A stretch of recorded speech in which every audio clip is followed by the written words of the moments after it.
Marcus Kane was having what he generously called a typical Tuesday when he stumbled across the thing that would make him the most simultaneously beloved and feared human in galactic history.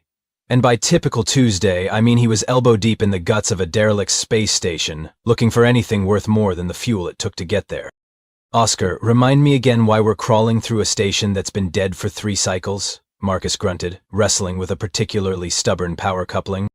His ship's AI, Oscar, responded with the mechanical equivalent of a sigh. "Because, Marcus, your definition of profitable salvage includes anything that isn't actively trying to kill us, which, I must point out, is a remarkably low bar." "Hey, that low bar has kept us in business for 5 years, Marcus shot back, finally freeing the coupling. "Besides, what's the worst that could happen?"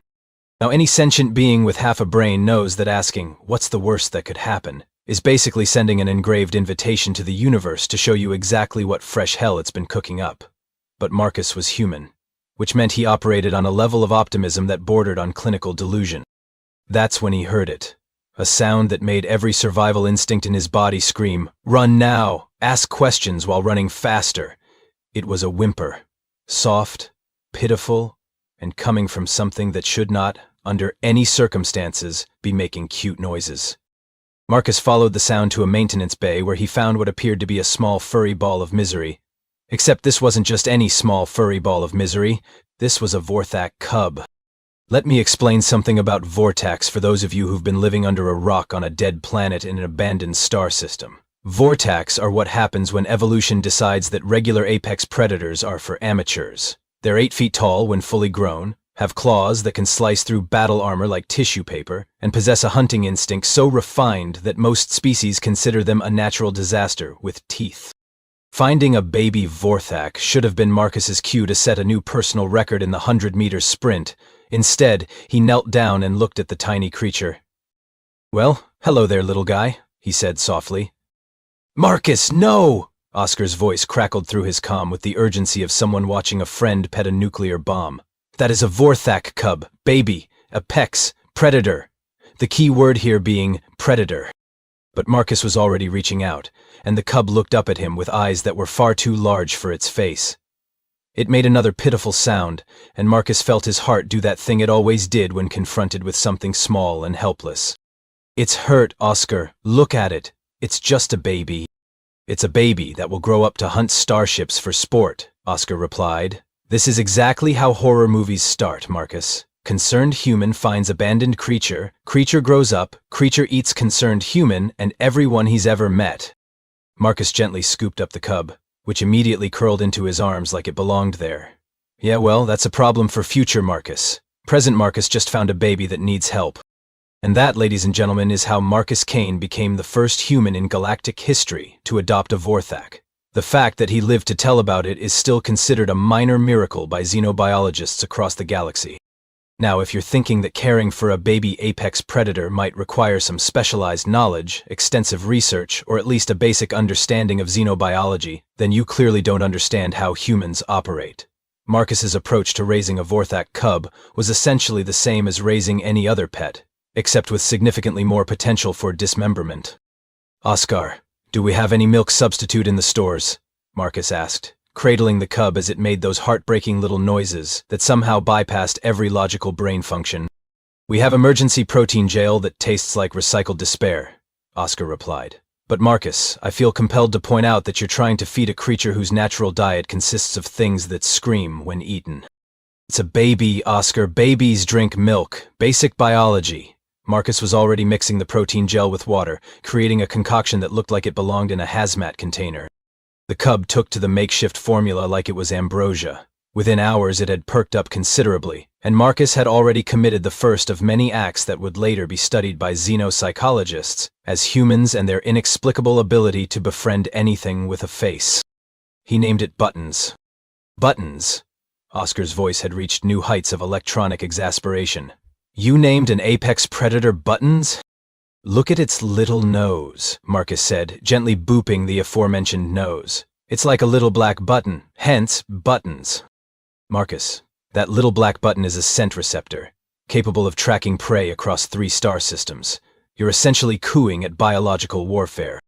But Marcus was already lost in the human delusion that had conquered half the galaxy through sheer, inexplicable stubbornness. He fashioned toys out of spare parts, created a makeshift bed from old cargo padding, and began talking to Buttons in that particular tone humans reserve for things they find adorable. "Who's a good apex predator? Yes, you are. Yes, you are." The truly terrifying part wasn't that Marcus was treating a future galactic terror like a household pet. The truly terrifying part was that it was working. Buttons began following Marcus around the ship, making contented purring sounds that, according to xenobiological records, Vorthax only made when they were perfectly, utterly happy. "Marcus," Oscar said one morning, "I've been analyzing Buttons' behavior patterns, and I have some disturbing news." "What kind of disturbing?" Marcus asked, scratching behind Buttons' ears, while the cub made those rumbling purr sounds that could probably be heard 3 decks away. "The kind where your adopted death machine is imprinting on you as a parental figure rather than recognizing you as a potential food source." Marcus paused, his ear scratching. "That's disturbing?" "For the rest of the galaxy, yes. Do you have any idea what a fully grown Vorthak with human-level emotional attachment is capable of?" Marcus looked down at Buttons, who had rolled over to expose its belly for scratches. "Probably the same thing any loyal pet is capable of. Unconditional love and protection." "Marcus, when a regular pet protects its owner, the worst that happens is someone gets bitten. When a Vorthak protects its owner, entire fleets go missing." But Marcus was already lost in the simple joy of belly rubs, completely oblivious to the fact that he was creating what would later be classified as the galaxy's most dangerous friendship. 2 years later, Marcus learned the hard way that the phrase "they grow up so fast" takes on a whole new meaning when applied to apex predators. Buttons had gone from adorable furry ball to something roughly the size of a small shuttle, with claws that could open tin cans or hull plating with equal ease. The really disturbing part? Buttons still thought it was a lap pet. "Buttons, buddy, you're crushing my ribs," Marcus wheezed from underneath 200 pounds of affectionate death machine. Buttons responded by purring louder, which created a sound somewhere between a subspace engine and a minor earthquake. "I have calculated the probability of your survival if this continues," Oscar announced cheerfully. "It's not encouraging." Marcus had adapted to his new reality with the same casual acceptance that had gotten him into this situation in the first place. He'd reinforced the ship's deck plating, upgraded the environmental systems to handle the smell of wet Vorthak, and learned to sleep with one eye open because Buttons had developed a habit of wanting to cuddle at 3 in the morning. "Marcus," Oscar said one day, "we have a problem. A big, fleet-sized problem." "What kind of fleet?" Marcus asked, trying to convince Buttons that the ship's controls were not, in fact, a toy. "The kind belonging to Admiral Crix of the Zinthari Empire. He's been tracking what he calls the human Vortak incident for the past 6 months. Admiral Crix was what happened when you took military paranoia, gave it a uniform, and pointed it at anything that might threaten galactic stability. He'd built his entire career on the principle that if something seemed dangerous, it probably was, and if it seemed harmless, it was definitely hiding something worse. The idea of a human successfully domesticating a Vorthak had kept him awake for weeks, not because he was impressed, but because he was terrified. In his experience, when humans did something that should have been impossible, it usually meant they were about to accidentally reshape the balance of power in the galaxy. "He's demanding we submit to inspection," Oscar continued. "Apparently our little family here has attracted some attention." Marcus looked at Buttons, who was currently trying to figure out why the emergency alarm kept making noise every time he yawned. "Attention? We're just living our lives." "Marcus, you have successfully trained an apex predator to fetch your tools, guard your ship, and apparently do something that vaguely resembles sitting on command. The Xenobiology Department on Centauri Prime has declared you either a genius or a time bomb. Can't I be both?" What Marcus didn't know was that word of his pet had spread through the galactic community like wildfire. Some species were fascinated, others were terrified. Most were placing bets on how long it would take for Buttons to remember its natural instincts and turn Marcus into a light snack. The Zenthari were not betting, they were mobilizing. "Admiral," his aide said, "the human ship is still in the Kepler system. Our scouts report that the Vorthak appears to be playing." Admiral Crix's 4 eyes narrowed. "Playing?" "Yes, sir, with what appears to be a modified cargo container. It's fetching." "A Vorthak is fetching." Admiral Crix felt something in his brain twitch. Ready the fleet. If the humans have found a way to turn apex predators into pets, we need to understand how before they decide to do it with something worse. Meanwhile, Marcus was completely oblivious to the fact that he'd become the subject of galactic military intelligence. He was too busy trying to teach Buttons not to accidentally destroy the ship every time it got excited. The arrival of Admiral Crix's fleet was announced by the kind of sensor readings that usually meant either first contact or imminent death. 12 Zenthari battlecruisers dropped out of hyperspace in perfect formation, their weapons systems powered up and ready to turn Marcus's humble salvage ship into its component atoms. "Marcus," Oscar said with the calm that comes from accepting inevitable doom, "we have visitors. The shoot first, ask questions later kind." Marcus looked up from where he was playing tug-of-war with Buttons, using a plasma coupling that probably cost more than his ship. "Visitors? We don't get visitors." "We do now. Zenthari battle fleet, Admiral Crix commanding, and they're hailing us with what I can only describe as aggressive diplomatic concern." The view screen crackled to life, revealing Admiral Crix in all his four-eyed, tentacle-bearded glory. He looked like someone had taken the concept of military authority and given it too much coffee and not enough sleep. "Human vessel, this is Admiral Crix of the Zenthari Defense Force. You are harboring a Class 12 galactic threat. Surrender the creature immediately or we will be forced to neutralize it." Marcus blinked. "Neutralize what now?" "The Vorthak, human. The apex predator that should have consumed you weeks ago. Our xenobiologists have classified it as an extinction-level threat to galactic stability." Marcus looked at Buttons, who was currently upside down trying to scratch an itch with his back leg, looking about as threatening as a particularly large houseplant. "You mean Buttons?" "Buttons?" Admiral Crix's voice rose an octave. "You named an apex predator Buttons?" "Well, yeah, look at his nose, it's like a little—" "I don't care about its nose," Admiral Crix bellowed. "That creature is a weapon of mass destruction with teeth. It needs to be contained, studied, and quite possibly eliminated before it develops a taste for sentient species." This was the moment when Marcus made his second catastrophic error in judgment. The first had been adopting Buttons. The second was getting defensive about his pet. "Hey now, there's no need to talk about eliminating anybody. Buttons wouldn't hurt a fly. Buttons is a Vorthak. Vorthaks don't discriminate between flies and battle cruisers when they're hungry." "Well, sure, but Buttons isn't wild. He's domesticated. Watch this." Marcus turned to Buttons, who had righted himself and was now watching the view screen with curious interest. "Buttons, sit." Buttons sat, all 200 pounds of apex predator settled onto his haunches with the obedience of a well-trained dog. The silence from the Zenthari fleet was deafening. "New shake," Marcus continued, and Buttons lifted one massive paw. Admiral Crix's aide leaned over and whispered, "Sir, our threat assessment computers just crashed." "Can also fetch, roll over, and play dead," Marcus added proudly, "though we're still working on stay, because he gets separation anxiety." "Separation anxiety," Admiral Crix repeated slowly. "The apex predator gets separation anxiety. Yeah, if I'm gone too long he howls. It's actually pretty cute, except it can crack viewport glass." That's when Admiral Crix made his own catastrophic error. He decided that a demonstration was in order. If the human wouldn't surrender the creature voluntarily, perhaps a show of force would convince him. "Human, you have 10 seconds to step away from that creature before we open fire." Marcus stepped protectively in front of Buttons. "You're not shooting my pet. Your pet is a galactic threat level." Admiral Crix never finished that sentence, because the moment he ordered his gunners to target the human ship, Buttons stopped being a cuddly pet and remembered exactly what he was. The transformation was instantaneous and absolutely terrifying. One moment, Buttons was sitting obediently like a well-behaved dog.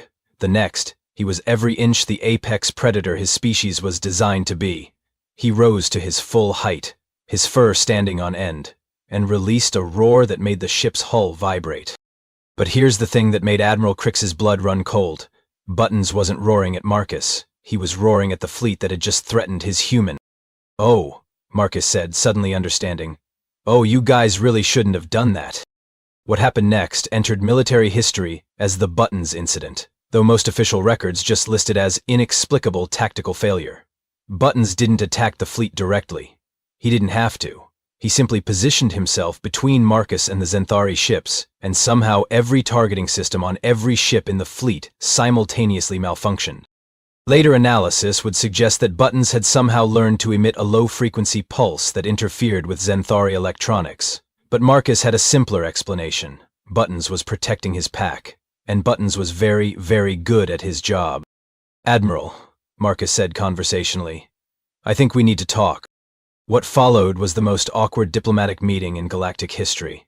Admiral Crix, his pride and his fleet's targeting systems equally damaged, agreed to come aboard Marcus's ship for what the official records would later call informal negotiations.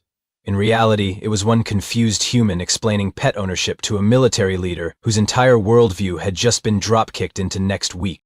"Let me get this straight," Admiral Crix said, sitting rigidly in Marcus's makeshift conference room while Buttons lounged nearby, occasionally making contented rumbling sounds.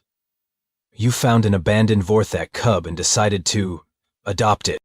"Pretty much, yeah." Marcus was scratching behind Button's ears, which produced a purr that made the Admiral's tea vibrate in its cup. "Oscar thought I was crazy, but honestly, look at him. He's basically just a really big dog." "A really big dog," Admiral Crix repeated slowly, "that can disable military-grade electronics with its emotions." "Well, when you put it like that, it sounds weird." Admiral Crix's 4 eyes blinked in sequence. "How else would I put it?" "Look, Admiral, can I call you Admiral? Here's the thing about humans that I don't think you understand. We don't see threats, we see potential friends. Buttons here wasn't trying to hurt anybody, he was just protecting his family. His family being you. His family being me, Oscar, and anyone else who shows him kindness.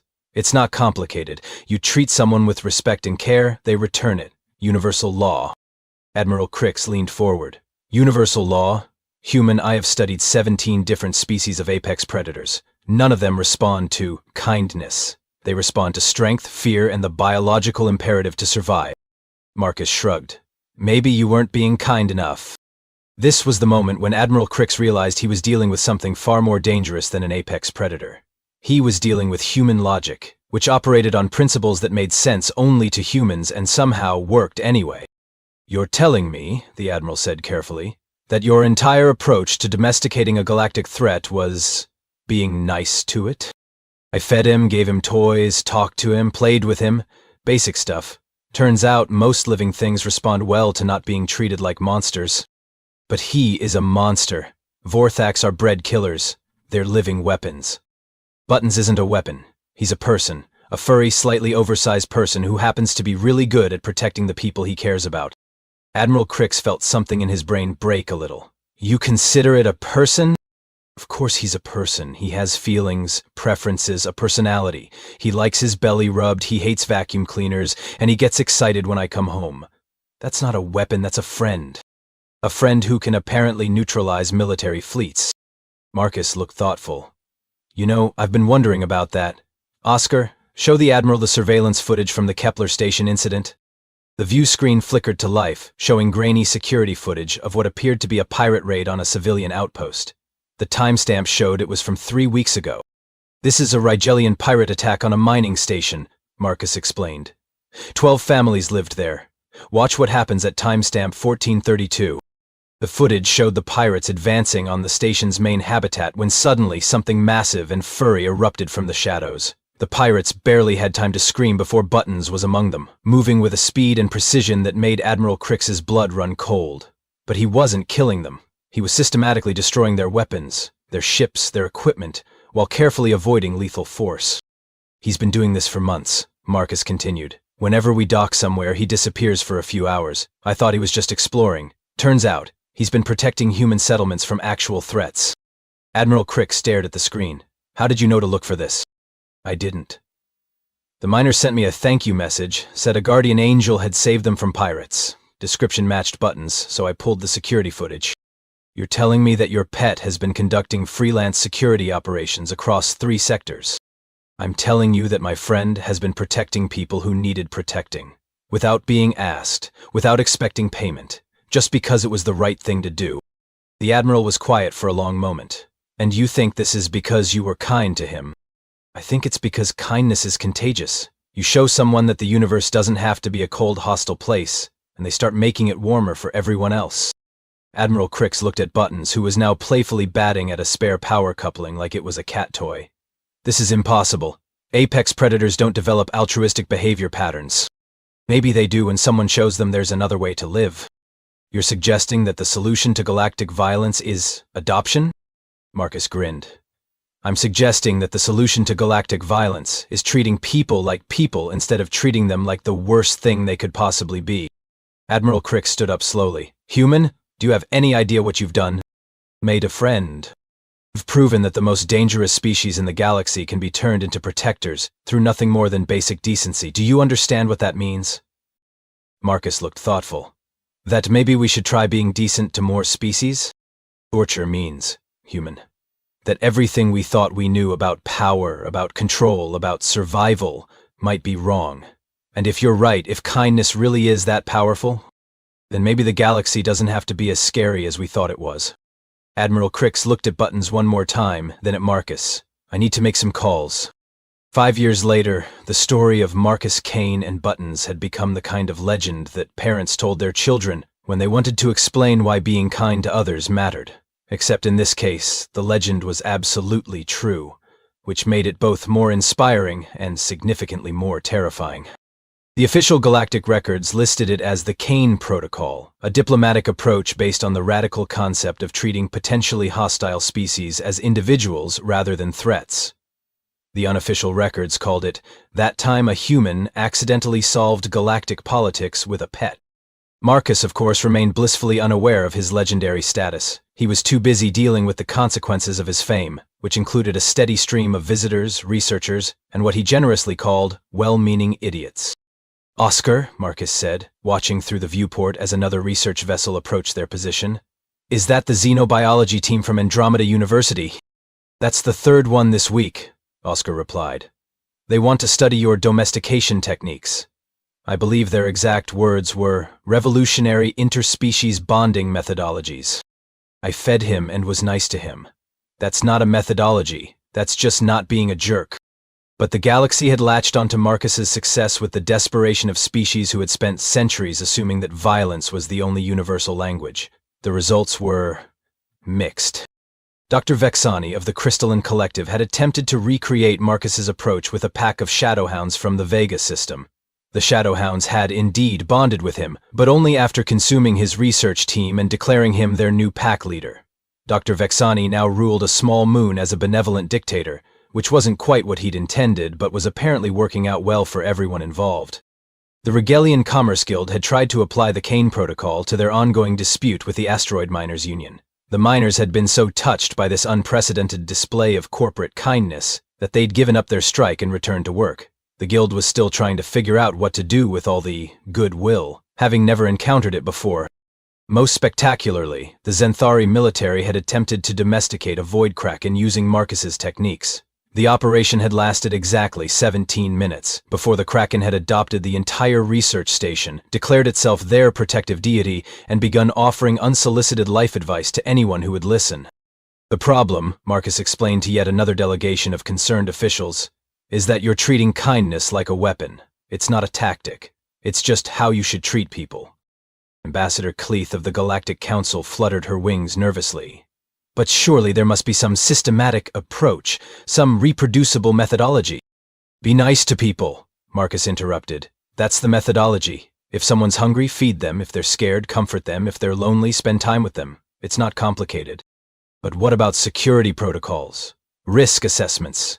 Threat evaluation matrices?" Marcus gestured to where Buttons was currently sprawled across 3 chairs, snoring with a sound like a malfunctioning hyperdrive. "Does he look like a threat to you?" The ambassador looked at the sleeping apex predator, then at the small crowd of children from the nearby station, who were using him as a jungle gym. Buttons had cracked one eye open to make sure they were safe, then gone back to sleep. "This is highly irregular," she muttered.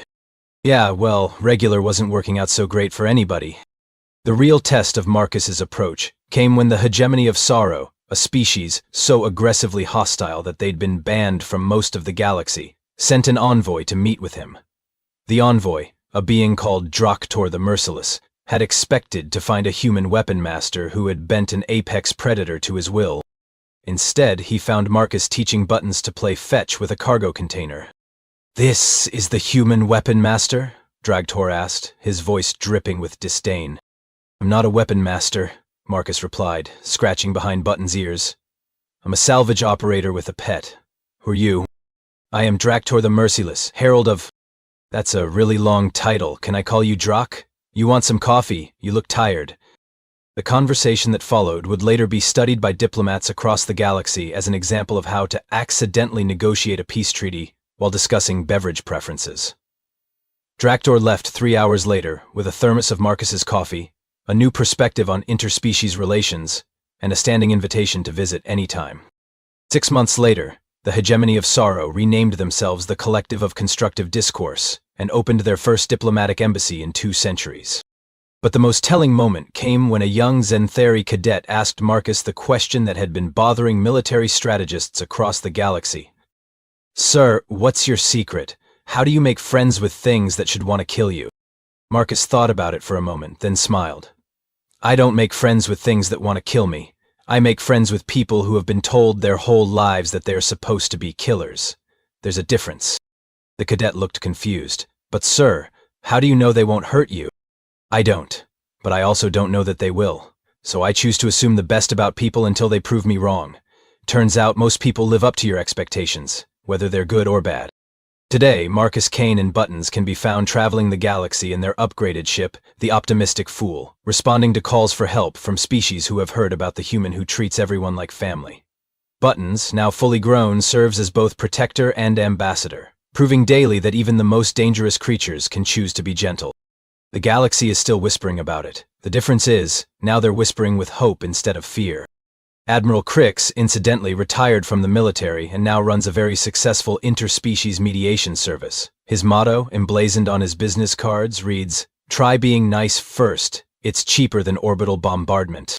And sometimes, late at night when the ship is quiet and the stars are bright, Marcus looks at Buttons sleeping peacefully beside him and wonders if maybe, just maybe, the universe is exactly as kind as you expect it to be. The galaxy is still whispering about that too.